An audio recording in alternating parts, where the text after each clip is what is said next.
Dana, good morning. Good morning. Bilal Muhammad's new welterweight champion. Curious your thoughts on the main event, on his performance and Leon Edwards' performance.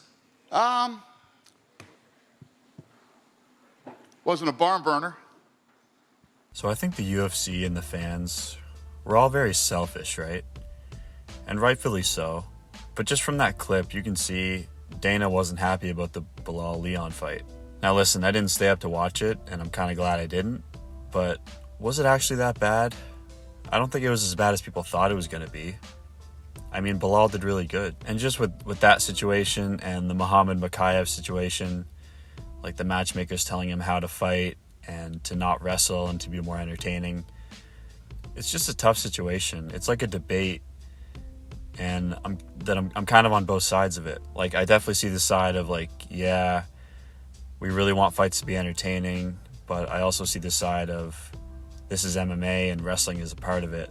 And there's just boring parts of fights that happen sometimes when two of the best guys in the world are going at it because they're both really good. But yeah, it's kind of unfortunate. Sometimes I don't like when people just hold each other down and don't do anything, but I don't really know what you do about it, because I don't really necessarily like when they stand them up, and even with the clinches when the ref takes them apart. I don't like when the ref gets involved in the fight. I like watching it play out, but at the same time, it definitely makes sense when they're stalling. But again, I just don't really know what you do about it, because it's not like it's illegal to clinch someone, or it's not like it's illegal to lay on top of someone. If that's the way you fight, then you can fight like that. But at the end of the day, it is an entertainment sport, and I definitely see that side of it. It's a money sport, you know, it's pay-per-view, you got to pay for it. I know most of us probably don't, but let's keep that on the down low. But you know what I mean. It costs money, and it's on at 2 a.m. where I live, for example, and it's on at even worse times for other people.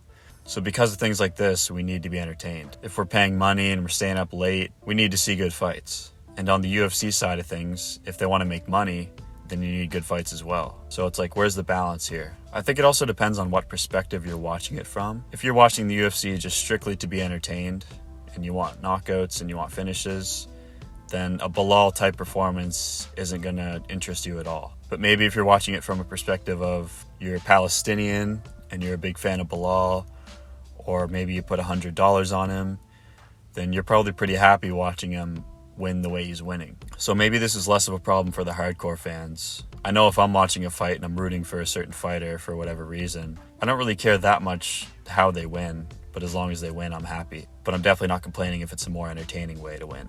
But for the more casual fans, which is a huge percent of the audience, they want to see entertaining fights. So there's matching up the top fighters with the top fighters, aka fights that make sense ranking-wise. And then there's matching up fighters that will most likely produce an entertaining fight. And the UFC is somewhere in the middle, where they want the best fighters in the world in their promotion, even if they're not the most entertaining. But they also want those fighters who are going to be entertaining and sell, even if they're not the best in the world. I think what we saw with Muhammad Mokaev getting released was a little surprising to me. I know it wasn't only because of his fight style, and it was most likely more because of the situation with Manel Kape, but still, to not re-sign an undefeated guy who could potentially fight for the title next is pretty crazy. And I think it has more to do with his fight style than people think. Do you think he would have got booted if he had a crazy finish over Manel Kape? I highly doubt it. If they wanted to release him before the fight, then maybe they would have done that. I know he had one fight left in his contract, and it's not like they just cut him.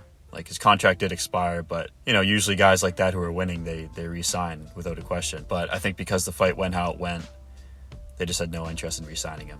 But obviously the top of the top guys in the UFC are the ones who are the best in the world, but also get finishes at the same time.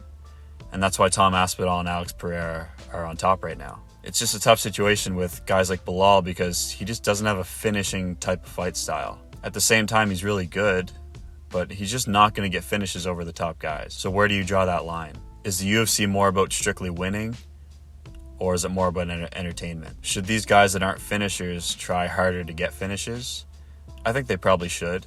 Is it fair that they get punished for winning in ways that aren't super entertaining? You know, I think most people would say no, but I'm actually going to say yes, and maybe that's a casual take, but the UFC can really do whatever they want with these guys, and they don't have to fight and these guys don't have to fight for the UFC either if they don't want to. So yeah, guys that don't sell are just going to get punished and they're going to get pushed to the bottom. And if they're good enough to make it to the top, like Bilal was, then so be it for them. That's how they're going to make their money. But the answer to this whole question for me would be continue to fight the style that continue to use the same fight style that got you to the top. Fight smart, put the win first for sure. However, don't literally go for decisions. Don't try to win decisions. Go for the finish while also fighting smart. Don't try to lay and pray and score points. Don't clinch someone for 5 minutes. When you take someone down, look for submissions, look for ground and pound.